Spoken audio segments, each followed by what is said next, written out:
So it's 11 o'clock. Welcome to our 7th webinar, international webinar on food digestion. My name is André Brodkorb and I'm based at the Teagasc Food Research Center here in Grenoble in Ireland. It is St. Patrick's week. However, Ireland is still in a lockdown situation, so celebrations will be at home and a bit more subdued, more than usual, let's say that. So today, today's webinar is organized by Working Group 5 of the Infogest network. And without any further delay, I hand over to Carolina Orfila, who is one of the working group leaders. Thank you very much, André. And I would like to extend my welcome to all of you for joining this special seminar on starch. But before we start, a few words on Working Group 5. We're a group of around 60 researchers from academia and industry interested in starch and its digestion. The working group co-leaders currently are Nadia Sigert, Bing Zhang, and myself.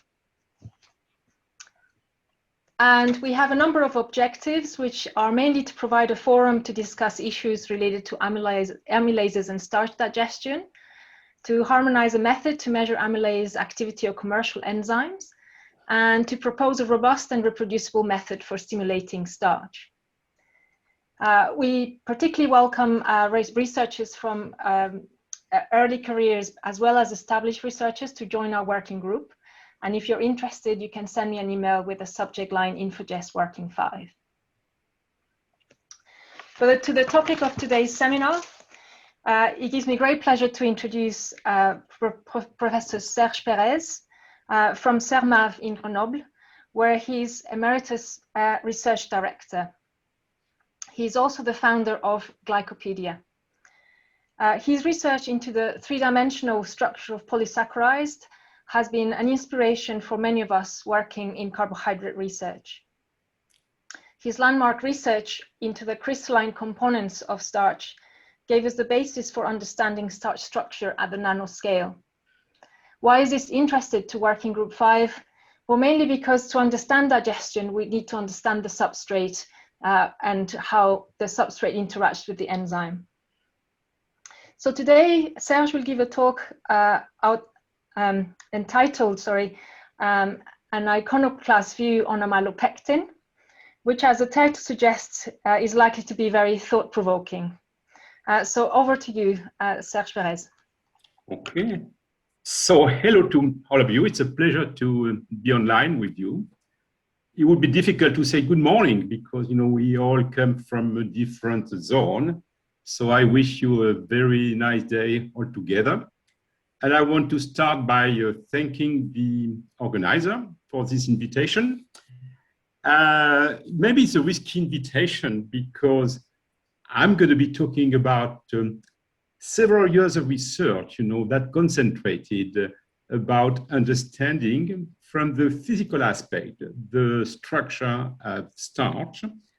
And even though the catchy title was an iconoclast view on amylopectin, I have a subtitle. A subtitle to me is this algorithmic beauty of starch. And I hope that you will appreciate this algorithmic beauty over this presentation. So now, whenever we talk about starch, I realized not too long ago I just wrote a small preface for the book, and this preface was entitled "Starch as a Marker and Determinant in the Evolution of Humankind." And what I was looking for is when starch started to be domesticated all over the world. And if you see this slide, you know, there have been several places where about more than 10,000 years ago, around 10,000 years ago, starch was domesticated. Of course, around the Yangtze River, that was for rice, the fertile crescent region about wheat, and then we have the potatoes, and we have corn in America. And for us, starch is so important because, you know, it's governed a little bit, a strong part of our history. And today, we may have forgotten about this domestication, but if you take a look at the different fields all around us, you will see these different plants that are essential for our humankind.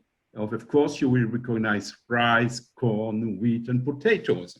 All different, though, come from different botanical origin. And yet, if you start extracting the starch grain from these, you will see some striking similarities.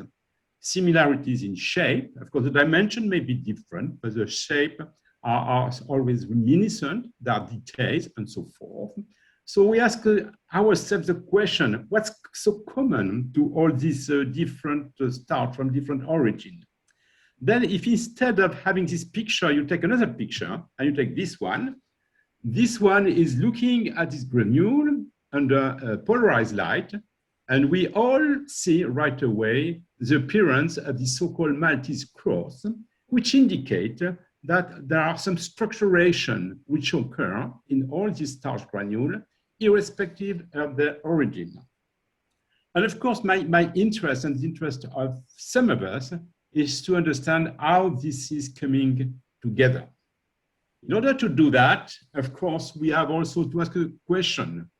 We are using starch because this is a tremendous reserve for us. And for this reserve to be useful, starch has to be packed with some sort of high density. And the density of starch, which has been evaluated, is about 1.5. So this is going to be a constant question. Can we organize, can we understand at the molecular and macromolecular level the organization of the simple molecules that are making starch to arrive at some sort of a capacity of a density, which is in this value of 1.5. Whenever we talk about, of course, the crystallinity, there have been some debate in the community. People can calculate, can measure the crystallinity using diffraction method. People can measure some sort of different type of crystallinity, but three-dimensional arrangement using NMR spectroscopy. And of course, we do not see the same thing because we don't measure exactly the same thing, but we all arrive at the conclusion that the density is quite high in this, all these starches. This is the book that is going to be published not too long ago, in a few months, which is Enzymology of Complex Alpha-Glucan. And the author of the books, the cover, they put together two major components, which are altogether made of glucose, linked alpha-1,4 or linked alpha-1,6. And these two components are starch on the one hand here, and glycogen on the other one. Both of them are made of the same molecules, but the way these constituting alpha-1,6 linkage are different in the two components. And this explains also the fact that in particular case of glycogen, the reserve which is available in glycogen is readily available, whereas in starch, this is a reserve for plants and so forth, so it cannot be readily available, and the capacity and the organization may be different. I have here this video. I hope it will work.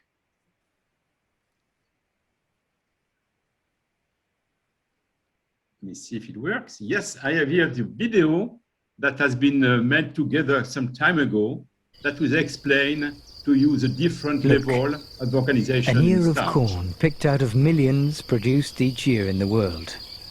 Standing on its stem, burnt by the sun, it's still wrapped in its protective husk.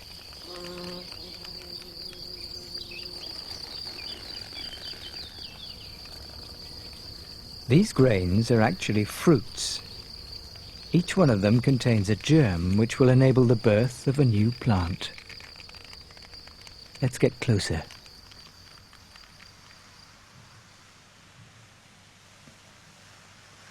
Inside, the germ is unfortunately invisible because it's hidden under an enormous floury layer.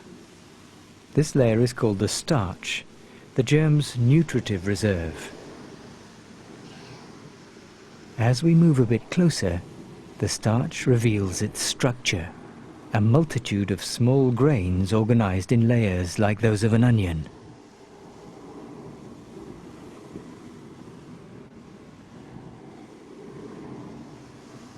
There are billions of starch grains in any one kernel. This stock of complex sugars constitutes an indispensable reserve of energy for the hidden corn seed. It will enable it to grow during the next season when planted in the ground.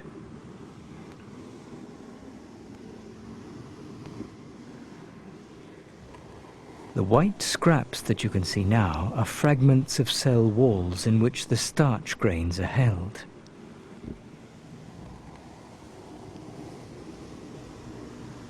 We can also see even smaller grains agglutinated around the starch grains. These granule cells are proteins in reserve, also useful to the seed. A slightly damaged grain enables us to catch a glimpse of its inner structure. Through the breach at the top of the screen, we can see again a structure in layers, a series of steps of starch molecules. A starch molecule in a starch grain, itself held inside a corn kernel. What an amazing recurrence, like nature playing at Russian dolls. As we move even closer, we discover arrangements alternating light and dark patches. It's the molecular structure of the sugar grains that starch is made of. Impossible to go any further. Our microscope has reached its limits. Beyond this, nothing is visible for the moment.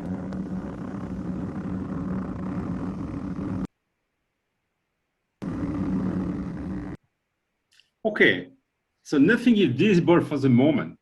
So the name of the game was to understand whether we could go from this simple glucose residue, which is making up the starch granule, and to understand more about the complexity of the arrangement within this granule here. And this has to go about 4 orders of magnitude.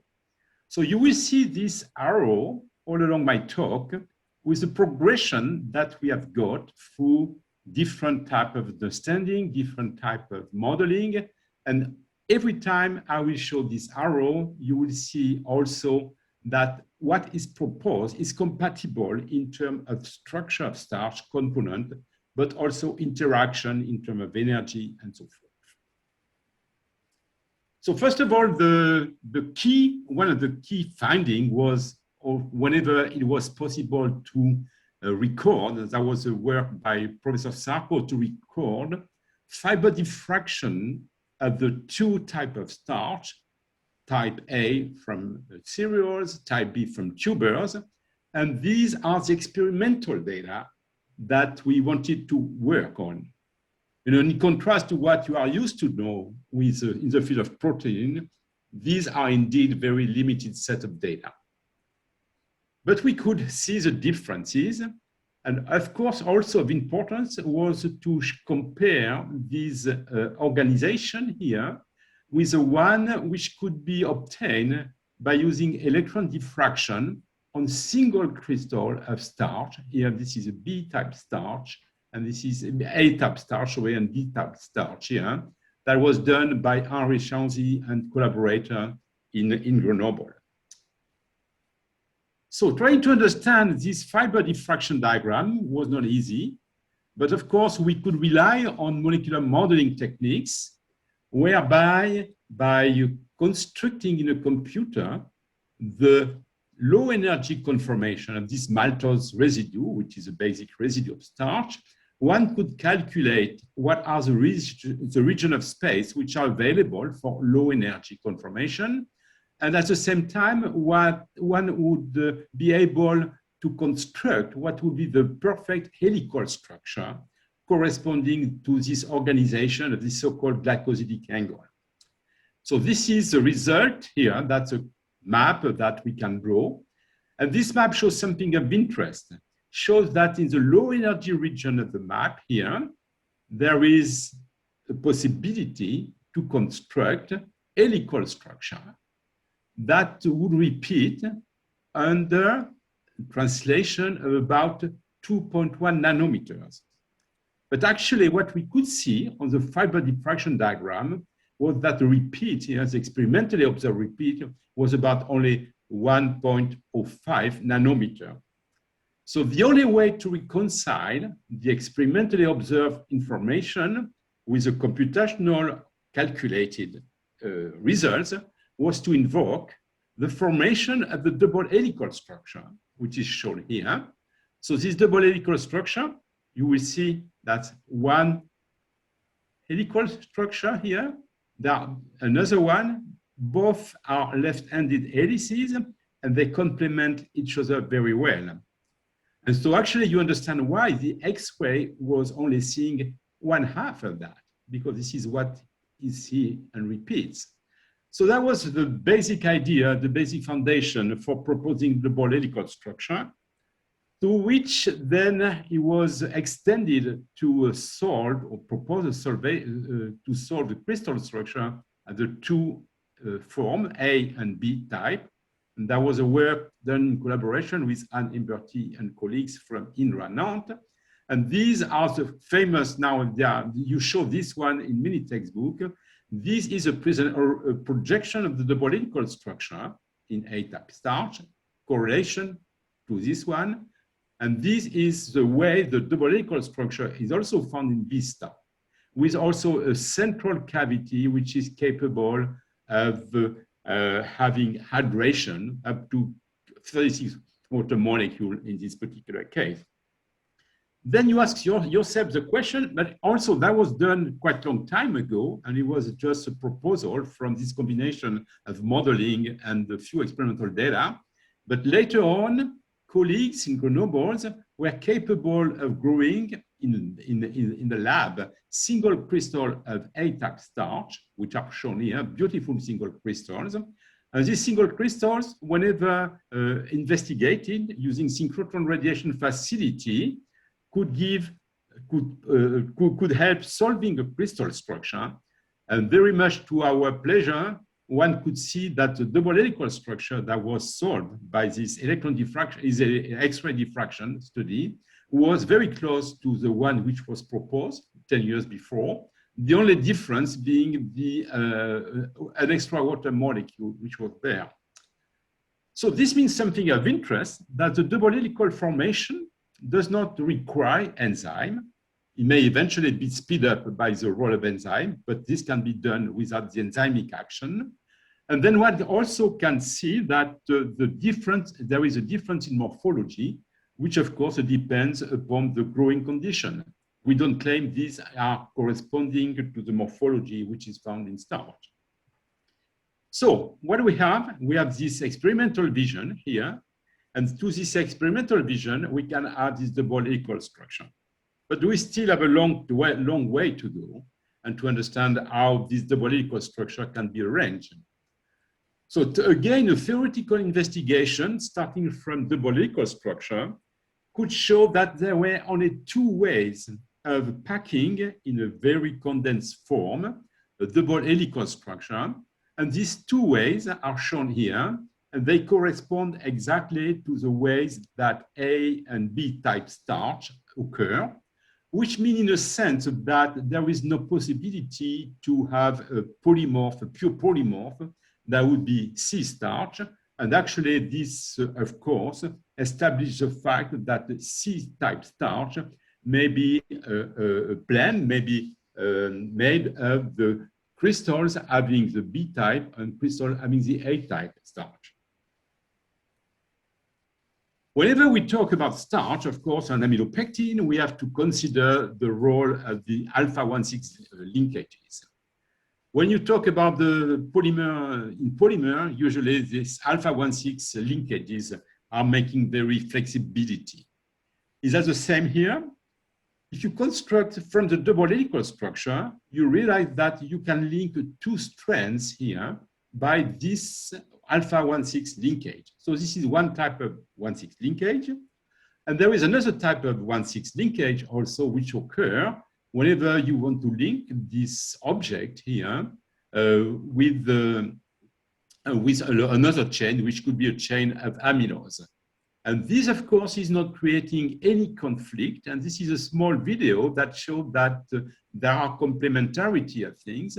And actually, 1,6 linkages are not destroying any sort of crystalline arrangement. And that was shown also by a very thorough investigation that was conducted also with our colleague from Ireland, that showed that many types of conformation could be established, being stable throughout also the formation of 1,6 linkages. So that was another fact that could be proven. And then came this observation that under particular experimental condition, some nanocrystals having the form of platelet could be obtained. That was from waxy maize. And these shapes could be observed here in electron microscopy. And very much to our surprise, the shape of these observed crystals were reminiscent of the shape of the crystalline unit cell, which could be constructed and to explain the formation of the arrangement in A-B starch. And the work done in collaboration with Eric Bertoft showed that on this particular nanocrystals, the way that the 1,6 linkage, the way that the alpha-1,4 linkage was identical to the usual way that has been reported whenever people do this sort of characterization, not on single crystal, but on large quantity. So in a sense, these single crystals here are extremely good models to continue the investigation. And this investigation could be also continued, again, using what has been established previously, that is the formation of the double helical structure, formation of some sort of the 1,6 linkages here, which may not be linked trapped into the crystalline arrangement. And that shows here some example. And from that, we could construct also three-dimensional models of these single crystals and of nanoplatelet crystals that are shown here. And we arrive at the conclusion that these single crystals could be calculated, could be constructed. They have two different properties. We can construct either there is a chirality in this crystal. They can be left-handed or right-handed. And there is a polarity that is, in a sense, this side of the crystal is different from the other one. And these models here, it's also a model which is stable in terms of conformation, shows what has been shown in a very repeated fashion, and that is this repeat distance of about 9 nanometers, which in a sense correspond to the crystalline region, which can be here, about 6.57 Armstrong. And then the so-called amorphous part, which is sitting on top of the crystalline arrangement, which is about 2 to 0.5 Armstrong. And that has this less order chain, which has these 1,6 linkages plus alpha-1,4 linkages. So we could have also a theoretical model consistent with the observed experimental observation that was also that could be placed on this scale. And so we were in the 10 to the minus meter range, and this was a single crystal explaining the observation of these nano crystals here. And then came, of course, the contribution, the unique contribution that synchrotron radiation facilities can provide in this area. And the significant work contribution was done here in Grenoble at the synchrotron radiation facility, where colleagues from Muireann and Cermav worked together to establish a cartography of the crystalline region of starch. So this is a starch granule that has been submitted to X-ray diffraction, a very tiny beam of X-ray diffraction coming from the synchrotron. And these are examples. These are fiber diffraction diagrams recorded on this single starch granule. And knowing the crystal structure, one could assess the orientation of all this crystalline domain within this starch granule here. And the model showed that could be oriented, nanocrystals oriented this way with respect to starch granule. The work went further refined, so there was a possibility now to describe on these things, to describe the location of some sort of crystalline arrangement composing the starch granule. And more work came whenever also colleagues from Cermav and from ESRF were able to collect all these fantastic fiber diffraction diagram on this starch granule, which is shown here. And from that, defining the relative orientation and the crystalline domain. So this is a fantastic tour de force.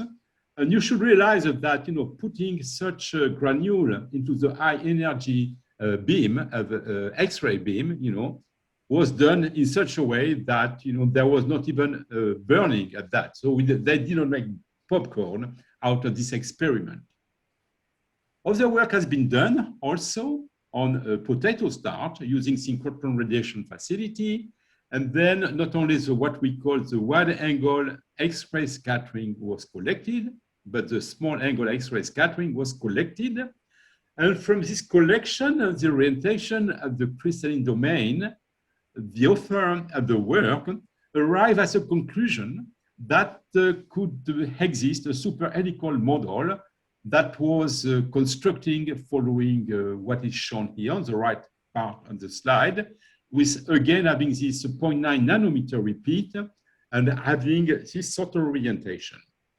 So this is one of the models which was proposed. And this model was also inspired in some way by the work which has been done before by our colleagues from Oostergettel and Van Bruggen by doing electron diffraction, imaging and reconstruction of a starch granule that arrive also, they propose that a superhelical structure would be likely to occur. And I was explaining what they could see in the electron diffraction experiment, in the experiment. So we came to this conclusion now that in this range of 10 to the minus 7 meter, there was the occurrence of the superhelical structure, which of course could embed, could incorporate the crystalline lamella that has been proposed and constructed before. So that was a step forward. And then we continue, of course, by if you cannot go into the inside of the granule, you can also use AFM technology to have imaging of what's the periphery of the granule. So there is some diagram, some images, which were taken by colleagues in Nantes and also in other places that shows that there was an alternation of what's called blocklet structure, which had dimension varying depending upon whether there was a tuber starch or several starch. But this blocklet structure had the different diameters, which could be estimated of the size of being about 100 to 400 nanometers in one case, and then in the other case of about 25 to 100 nanometers. And the existence of this blocklet has been, of course, a puzzling question for our community for quite a long time. And that was confirmed also by the use of enzyme. And for example, if I take here the crystal structure of alpha amylase, which has been solved by conventional X-ray diffraction, and you will see that the crystal structure of X-ray amylase has no possibility to have a double helical structure, which is in the combining site. So this means that for the alpha amylase to be degrading the starch granule, it has to work on a single chain, which maybe you can call amylose chain, but it cannot work on double helical structure. And if you use the same sort of amylase to degrade also the starch granule, one arrived at the conclusion that there is always a resistant moiety, which are indicating by the occurrence of constituting elements, which are called blocklets. So there was a lot of experimental information converging towards the occurrence of lamella, amylopectin lamella, which would be organized into something which was meant to be spherical blocklets with different ranges, and this size depending upon the starch botanical origin and the location in the granule. And the fact was this observation came from scanning electron microscopy, atomic force microscopy, but also enzymic hydrolysis, chemical labeling, and enzymic degradation, followed by chromatographic separation. So we continue our journey from this arrow, and now we are at this puzzling point. Can we have more ideas about this blocklet? And that was a puzzling for us. But then we turn our attention just looking around the nature, and we say, maybe we should have this hypothesis. So this hypothesis was that we observe, and it observed that nature retains hierarchical material structure at all levels, and that can be considered as the occurrence of what I'm calling a phyllotaxy-like feature. But this phyllotaxis feature would take place not at the macro or range, but at nano to micrometers. So the phyllotaxy, maybe some of you don't know the detail of that. So the phyllotaxy describes the arrangement of leaves on a stem or an axis, but it also the study of all this arrangement. So this is an observation, but this observation is not only concerned with vegetal, with plant. It also concerning with the occurrence of organized patterns, which are self-organizing within the context of dynamic system. There is this fundamental paper that has been published by Alan Turing in 1952, few years before he died, that is entitled The Chemical Basis of Morphogenesis, and that was aiming to explain how chemical reaction could result in large-scale patterns. So, for example, the pine cones, like in this case, but also hexagon in flies, eyes, and so forth. And according to this theory, this would be a chemical reaction, or close chemical reaction, that is called reaction diffusion, that follow a reaction diffusion equation. So, for example, if you take the pine cone, I have indicated here the appearance of the spiral. One can identify a different spiral. And then we talk about the spiral phyllotaxy, where each successive element is at an angle of about 135 degrees relative to the previous one. And this follows some sort of the golden ratio. And this is called in mathematics and elsewhere, the Fibonacci phyllotaxy. So we say we should try to construct such a phyllotaxic features, knowing what we know about starch. So what do we know? We know the occurrence of these single crystals. We know the occurrence also of a less older portion of the single crystal. So that would be forming this 0.9 nanometer, 0.9 Armstrong, sorry. And then we have dimension of the shape of the single crystal. And we also know that we have the right-handed and left-handed crystal, which can occur. So in collaboration with someone, with my friend from Ancona, Francesco Spinozzi, we started to investigate how this hypothesis could be put forward. So which required a lot of mathematics. I will not go into the math of this exercise, but just to cut a long story short, that we constructed what we call these golden spirals, which are made of parallelepipeds with a dimension compatible with what has been observed. And these parallelepipeds will be arranged in layers of n parallelepipeds, stacked and rotated with respect to each other, according to these Fibonacci golden angles. And we did this construction for several types of geometry, for several types of number of spirals. And we call that, in this particular field, we call this golden spiral ellipsoid.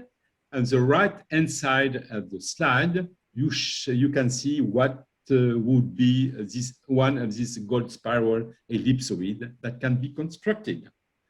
So we're constructing many of these, and of course we say, okay, but this one day will be maybe under the possibility of being studied by either doing neutron scattering or electron scattering or X-ray scattering. So at the same time, for each of this construction, we're constructing and we display what would be the theoretical scattering pattern that all this arrangement would give. So I don't want to go into the details of that, but this is available and the methodology is available, which can be applied also to other type of construction if needed. So we were happy with this construction, but we say, okay, how can we make sure that this has some sense with respect to what we know in the field of starch? And we were some sort of puzzled for quite some time. And then by going into the literature and discussing with colleagues, we observe that several types of experiments have been reported not too long before. And one of these experiments was reported by this colleague, Perez Herrera, during her PhD thesis. And by using a 6-day of acid hydrolysis on maize, she could, and her collaborator, could obtain, these isolated macromolecules, which are shown here, which has a form, the shape of cigar, unlike the shape of the ellipsoid, which we had constructed. At the same time, there was another type of report, which has been reported about 10 years ago, that showed the effect of iodine absorption on the crystallinity of developing wheat starch granule. And this result of the observation, this is one picture, but several are available, I just selected one, was also showing this sort of a cigar type of morphology, which was not explained at the time. So by combining the result of our modeling with this observation, we arrived that it would be tempting to suggest that the spiral that we have been, the ellipsoid that have been constructing following this very simple principle of phyllotaxis construction using the basic geometry of the nanocrystal, this shape would be very similar to the shape that has been observed during totally independent experimental data, and very much also to our satisfaction whenever we calculate the molecular weight of such a constructed ellipsoid, we arrive at the conclusion that we are reaching the 10 to the minus 9 Dalton, and these very high figures are figures which have been reported for amylopectin. So this is how we are tempting to suggest that this golden spiral ellipsoid represent what would be a crystal, the structure of amylopectin, amylopectin being considered as being an individual starch nanoparticle. So this is where we stand now, and this is what I've been calling this unusual iconoclast view on amylopectin. We have this vision, which corresponds to which integrates all of the information geometric information which have been collected before, and that has been extended using this principle of phyllotaxy. And of course, what's important also is that so this model of blocklet here would be the individual amylopectin particle. So again, you see this is an hypothesis, but we draw this conclusion. And it remains, of course, important to see how this is compatible with the biosynthetic steps of starch biosynthesis, which of course is another story. But what is important as well is that if we consider this blocklet model, then we can integrate in this blocklet model the so-called building block backbone model that Eric and In have been describing in these things. And the beauty about this building block model, which is different from the Izukuri model, which has never been capable of constructing anything in terms of 3 dimensions, this building block backbone integrates most of the information which have been derived from the details and minute degradation and anatomy description and what occurs in starch. So we think that both this building block backbone model can be integrated into this the model, the phylotactic model that we propose for amylopectin, and that would make a very consistent description of all this level of organization. So this is where we reach the end of this presentation. So now the arrow is almost complete, and we start from the double helical structure. We go through growth ring. We have information about super helical structure, blocklet, and so forth. And what remains to be solved are the formation of this layer line which appear whenever we degrade starch granule by either amylases or acid. And so this is the next coming work which we are doing now in terms of close packing. So there is a point which is essential also, is that when you do solid state physics, you know that the ellipsoid, which are present here, offers the densest 3-dimensional packing. And you remember, I'm always after this 1.5 density figure. And now I'm tempting to propose the following models, which is on the right part of this slide, which would be a way to represent the starch granule being constructing with this idealized distribution of amylopectin, but that would also could explain maybe some of this layer which has been observed.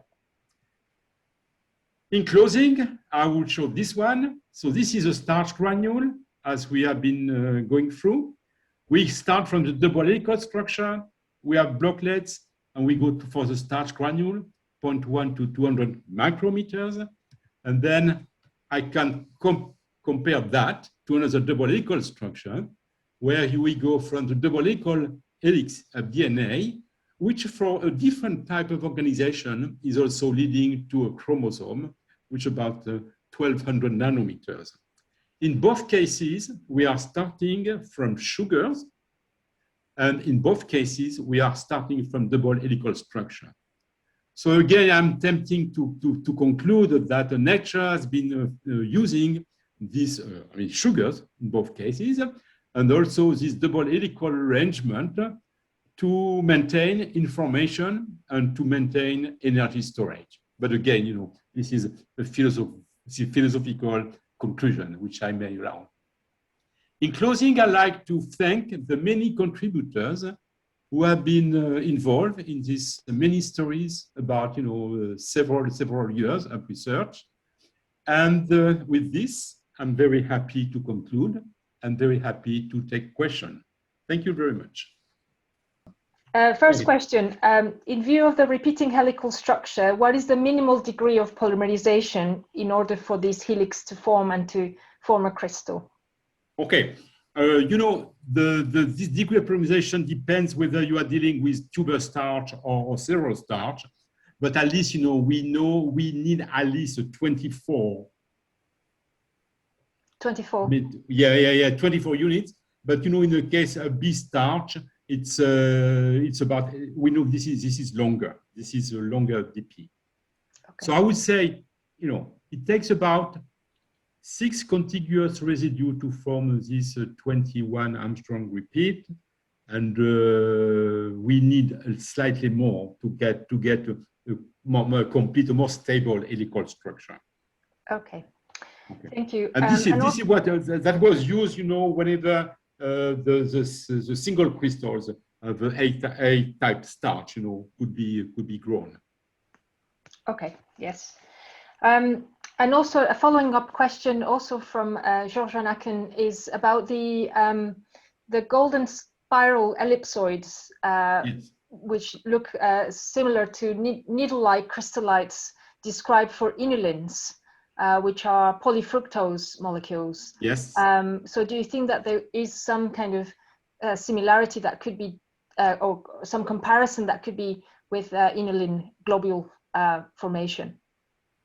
Oh, it could be. I mean, because, this sort of spirals, are not only restricted to the field of starch. If you have, of course, if inulin can be also arranged in crystalline domain whatsoever, and then we can also envisage the orientation of this crystalline domain, to form a super helical type of structure. So this is not a completely restricted to starch, I would say. And this is why we develop also this software, that can be used for other type of exploration. Okay. I have a question about the superhelixes, and what is the size of the cavity within the superhelix? Well, in our case, we don't construct the superhelix as it was proposed to be constructed. In our spiral, ellipsoid, we have almost no inside cavity. And so this is why, we can construct that by combining 7 spirals integrating together. There is no steric conflict between the crystals, but there is almost no cavity inside, which explains, in a sense, also the high density of this construction. In there was cavity, so the density will be less.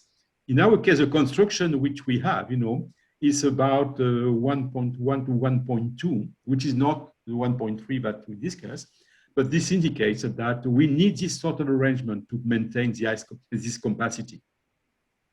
Okay, thank you. A question from Elisa Fada about whether you think there's a biological role for this intrinsic order in starch. I think this is a physical role. Okay. Yeah.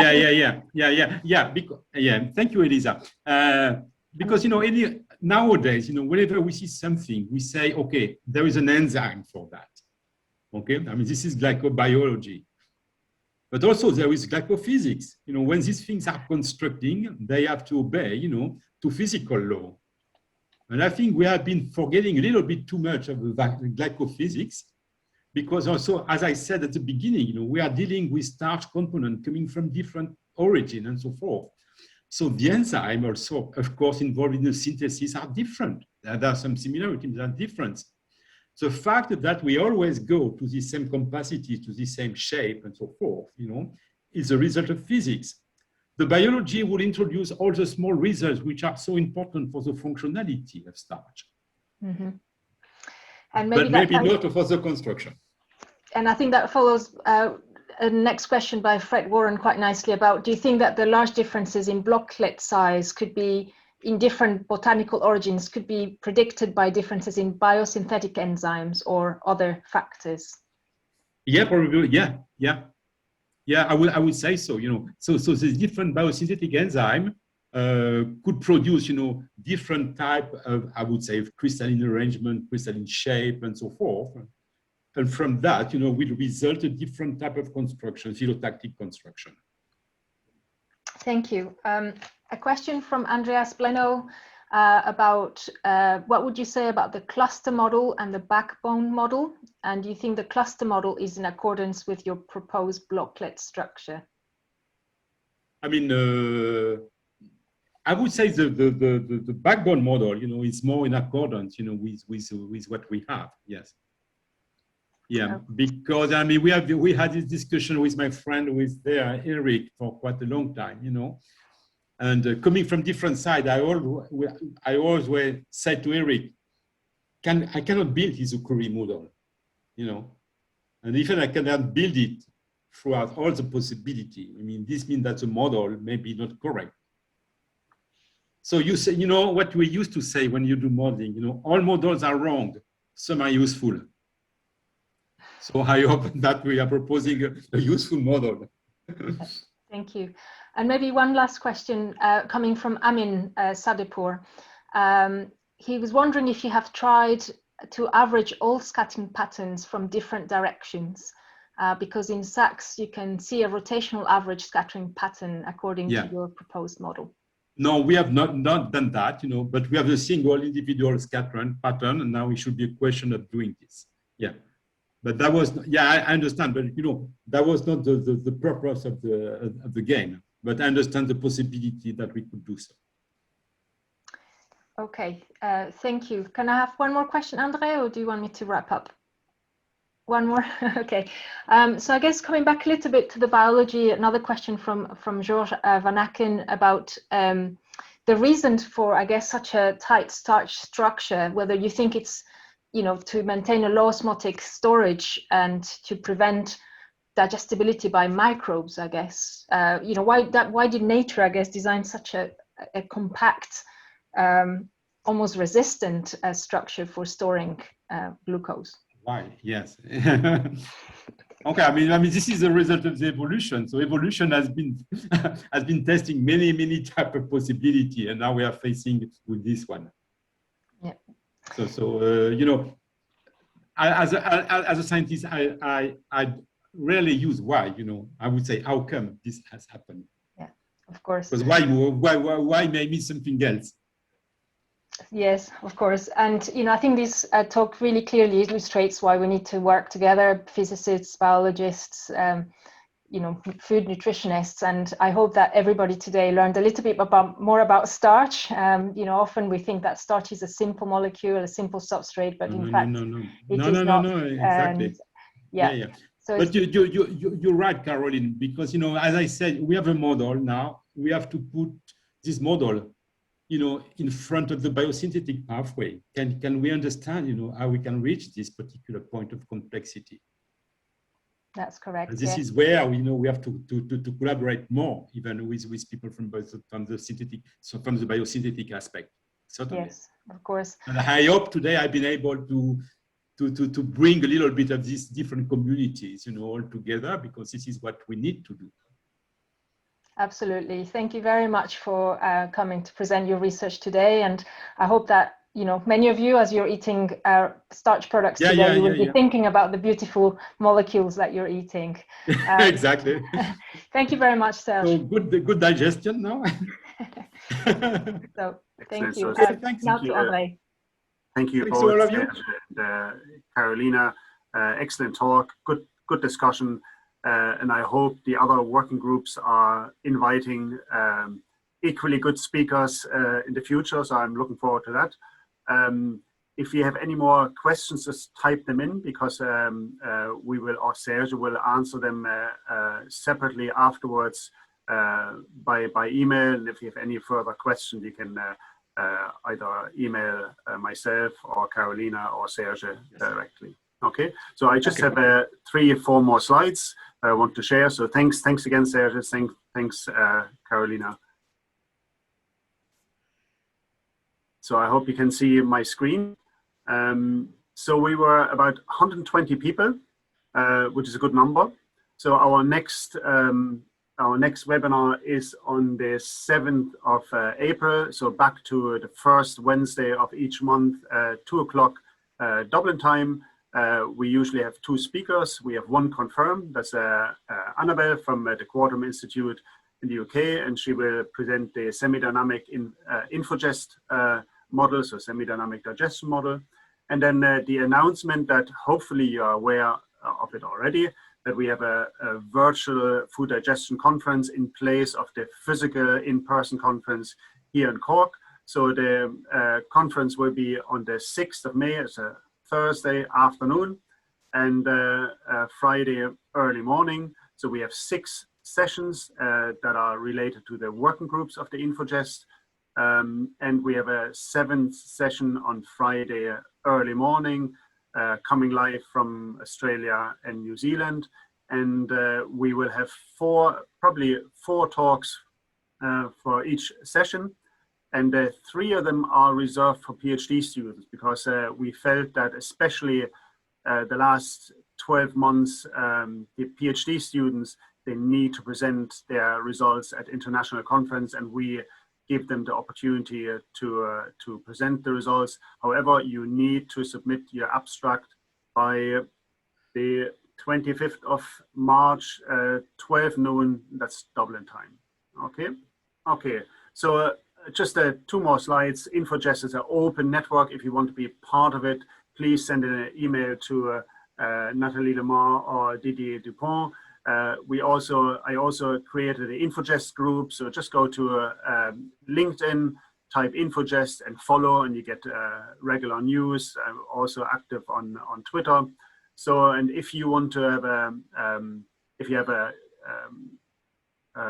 paper related to food digestion, just add @Infogest, and at the moment over 600 people are following that. So anybody that has subscribed to the page will receive the notification of your paper. So it's actually quite a useful tool to publicize your work.